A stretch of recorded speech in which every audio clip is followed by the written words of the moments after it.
Olá, leitores, meu nome é Arthur e no vídeo de hoje então eu vim indicar para vocês alguns mangás que são baseados em acontecimentos históricos. Então sem mais delongas e bora lá para o vídeo de hoje.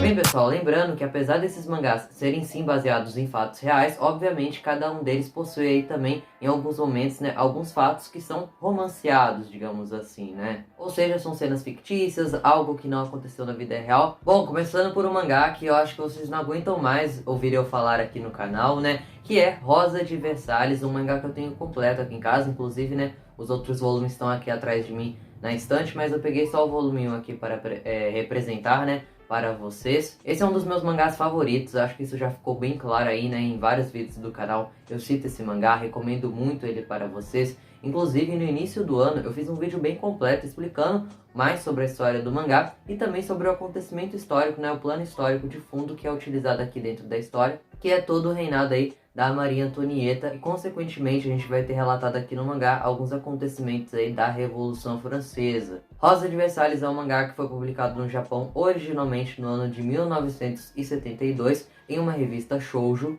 completo em 10 volumes encadernados. Aqui no Brasil a coleção é completa em 5 volumes, pois a editora JBC trouxe ele no formato Big, ou seja, nessa edição nacional juntam-se 2 tankos japoneses em um mangá só. Bom, uma coisa legal que existe na edição nacional, né, que eu não sei se existem também nas outras edições de Rosa de Versalhes, é que possui também uma espécie de extra, que ao final de cada volume temos comentários aí de escritoras, né, falando como Rosa de Versalhes impactou de alguma forma diferente na vida delas. O mangá também ganhou uma adaptação para anime no ano de 1979, confesso que essa eu ainda não assisti.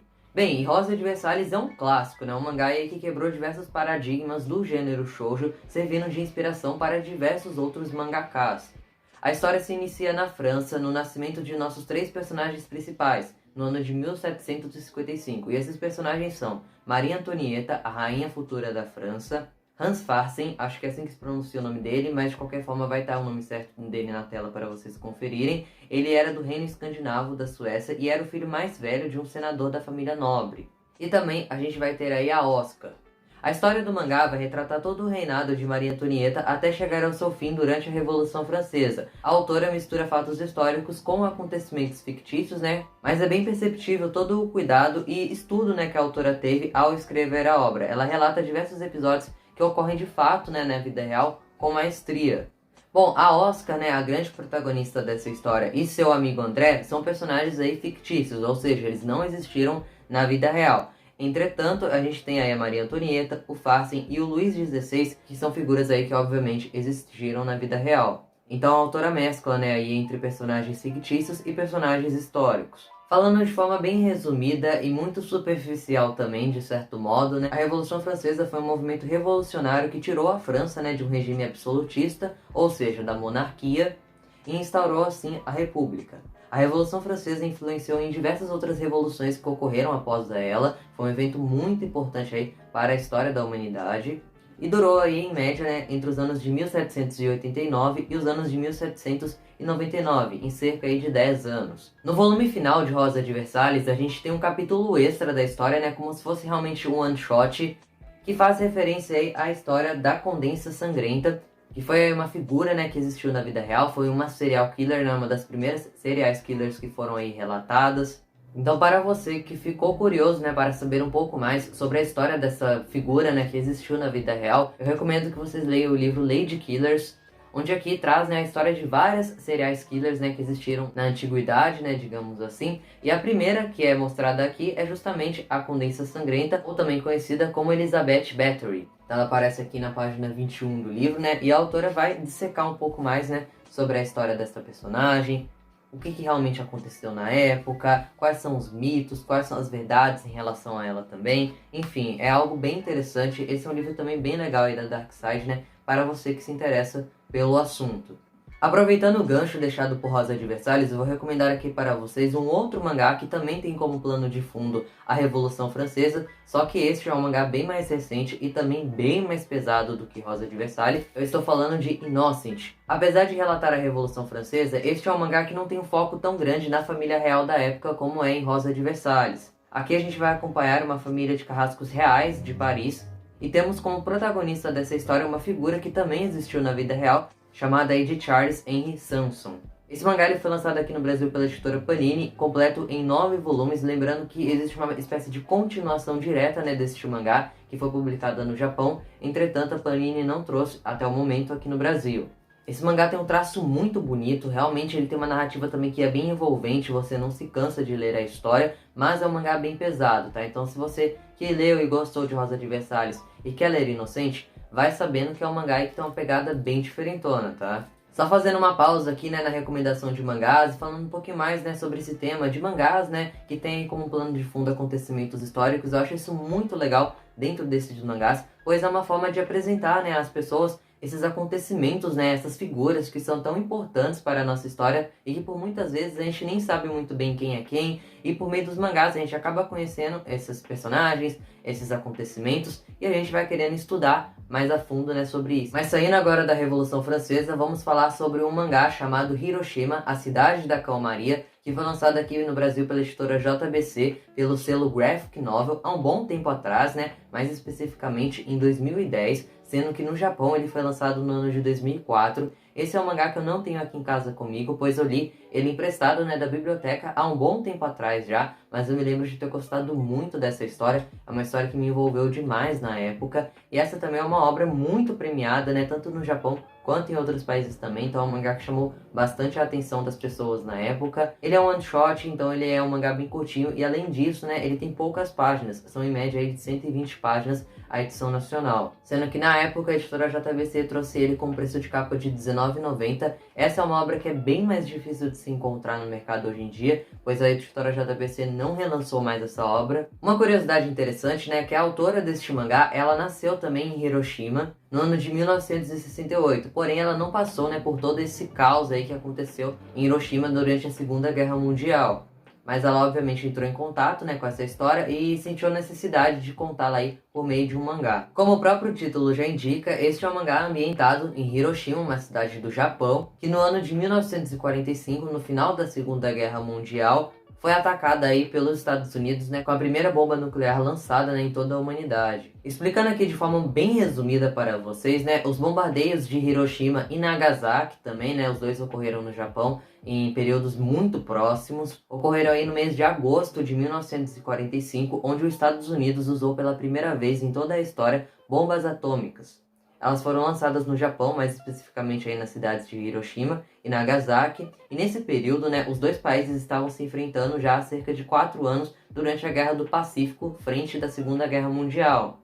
Bom, o primeiro bombardeio ocorreu em Hiroshima com uma bomba chamada Little Boy e que matou logo de cara entre 50 a 100 mil pessoas, sendo que casas e prédios também pegaram fogo. O segundo bombardeio ocorreu 3 dias depois em Nagasaki, e desta vez a bomba que estava sendo lançada tinha o nome de Fat Man. Acho que é assim que se pronuncia o nome. Se eu estiver errado, eu vou deixar o nome certinho aí na tela para vocês conferirem. E essa era uma bomba ainda mais potente do que a anterior. Estima-se que entre 40 mil pessoas morreram, né, logo no dia da explosão. Em média de 40% de toda a cidade ficou devastada. E não acabou por aí, né? Alguns sobreviventes tiveram sequelas físicas e psicológicas em decorrência aí do bombardeio.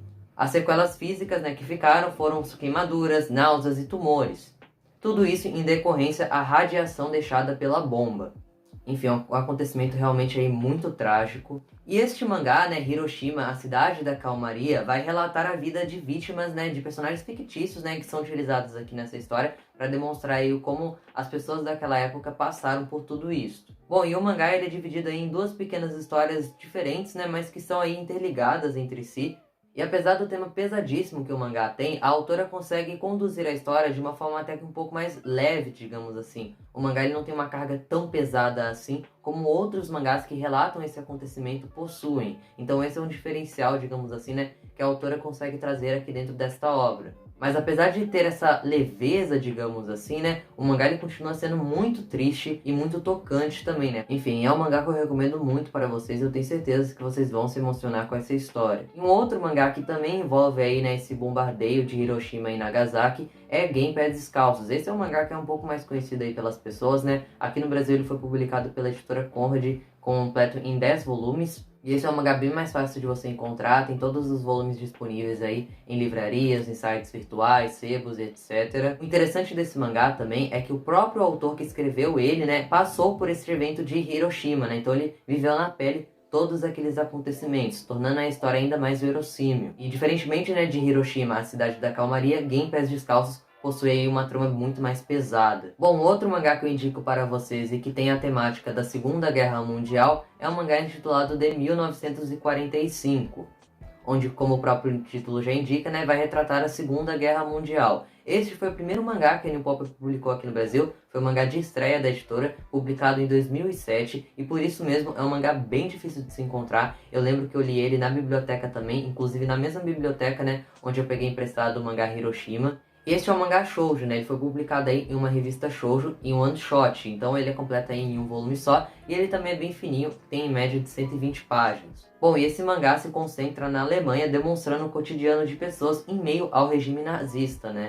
E para encerrar o vídeo de hoje, vamos falar sobre ele, Vagabond, um mangá aí muito conhecido pelas pessoas, muito aclamado também por todos, né? Acho bem difícil você não conhecer esse mangá, ou pelo menos não ter ouvido falar sobre ele. Lançado originalmente no Japão nos anos 90, esse mangá teve diversas publicações e republicações, né, aqui no Brasil por diversas editoras diferentes também. Então a primeira edição foi a da Conrad, né, onde a editora publicou aí, entre os períodos de novembro de 2001 a setembro de 2006, um mangá em 44 volumes meio tanco, né, ou seja, eles dividiam um tanco normal japonês em dois.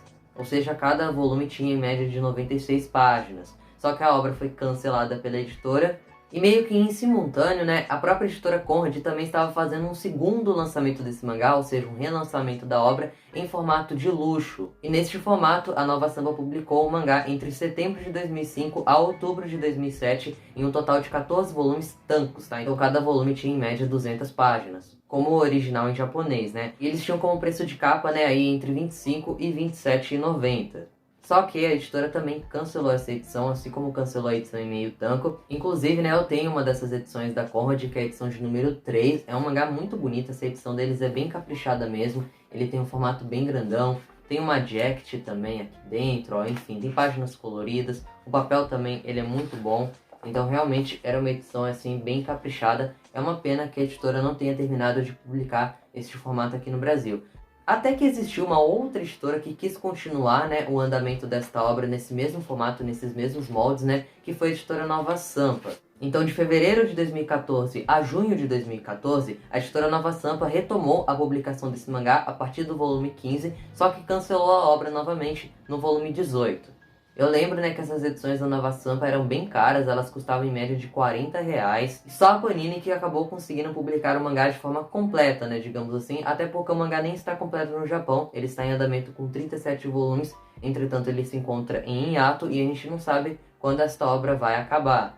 A Panini iniciou a sua republicação em fevereiro de 2016 e finalizou-a em fevereiro de 2019. O Takehiko Inoue, né, o autor desta obra aqui, escreveu outros diversos mangás também, e alguns deles, inclusive, foram publicados aqui no Brasil, como é o caso de Slandunk, que foi publicado 2 vezes aqui no Brasil, né, de forma completa, pela primeira vez pela editora Conrad e mais recentemente pela editora Panini, e agora a editora Panini está trazendo um outro mangá do autor chamado Real, que assim como Slandunk também é um mangá de esporte. Bom, e em Vagabond a gente vai encontrar uma releitura da vida de Musashi, um dos maiores samurais do Japão. Miyamoto Musashi, né, ele teve seu nascimento aí em 1584 e a sua morte estima-se que foi entre os períodos aí de 1645. Essa é sem dúvida uma das figuras mais conhecidas de todo o Japão, né, e não é à toa. Para muitos ele é considerado o maior samurai da história. Lembrando, né, que o Musashi, ele não teve sempre esse nome, tá? O nome dele mudou aí diversas vezes, né, durante a infância, o nome de batismo também. Bom, não se sabe ao certo, né, quem era sua mãe, e sobre o seu pai também não existem muitas informações, mas se sabe, né, que ele era um mestre aí de artes marciais. E bem, estima-se, né, que Musashi teve mais de 60 duelos, vencendo todos. Inclusive, né, o seu primeiro duelo ocorreu quando ele possuía apenas 13 anos, vencendo esse primeiro duelo, inclusive. O próprio Musashi também escreveu um livro que é muito conhecido até os dias de hoje, né, chamado Os Cinco Anéis. E bem, existe uma adaptação da vida, né, de Musashi para a literatura também, né, para os livros, que é muito conhecida, que é o livro Musashi, escrito por Eiji Hoshikawa. Acho que é assim que se pronuncia o nome do autor, eu vou deixar certinho aí na tela, né? Este livro conta parte da vida de Musashi, se inspirando em fatos históricos, mas romanceando também outros acontecimentos. Aqui no Brasil ele foi publicado pela editora Estação Liberdade, que publica diversos livros, né, nessa pegada mais oriental, digamos assim, uma editora que eu gosto muito. Existe uma outra obra também baseada na vida de Musashi, que foi publicada recentemente aqui no Brasil pela editora New Pop, chamado A Besta. Foi publicado no Japão no ano de 2014 e aqui no Brasil pela editora New Pop no ano de 2020. Em um one shot, ou seja, volume único, né, custando R$ 29,90. O autor desse mangá é o Hideki Mori, mesmo desenhista aí de O Novo Lobo Solitário. Eu não li essa obra, então eu não sei dizer para vocês se é boa ou ruim. Bom, e além da vida do Musashi ter sido adaptada para mangás e também para livros, ele foi adaptado para filmes também, né? Existem aí diversos filmes que são baseados na vida deste grande samurai. Enfim, sobre Vagabond, né, é uma obra que eu gosto muito. Eu não li ela completa, infelizmente, mas quero muito ler um dia todo o mangá, né, para ter uma experiência mais completa da obra e falar dela com mais propriedade aqui para vocês. Mas além de eu gostar muito, né, da forma em que o Takehiko Inui escreve essa história, né, eu gosto muito dos desenhos dele também, né, que são muito bonitos. As batalhas, né, aqui são muito bem desenhadas também. Enfim, no decorrer dos volumes, né, o traço dele vai se aperfeiçoando, então vai ficando mais bonito ainda. Enfim, os cenários que ele utiliza também são muito detalhados, fazendo emergir ainda mais dentro da história. Bem, pessoal, então é isso. Essas são as recomendações do dia. Digam aí embaixo nos comentários se vocês já leram algum desses mangás ou se ficou interessado por algum deles depois de ter assistido a esse vídeo. Eu vou ficando por aqui. Até uma próxima. Tchau.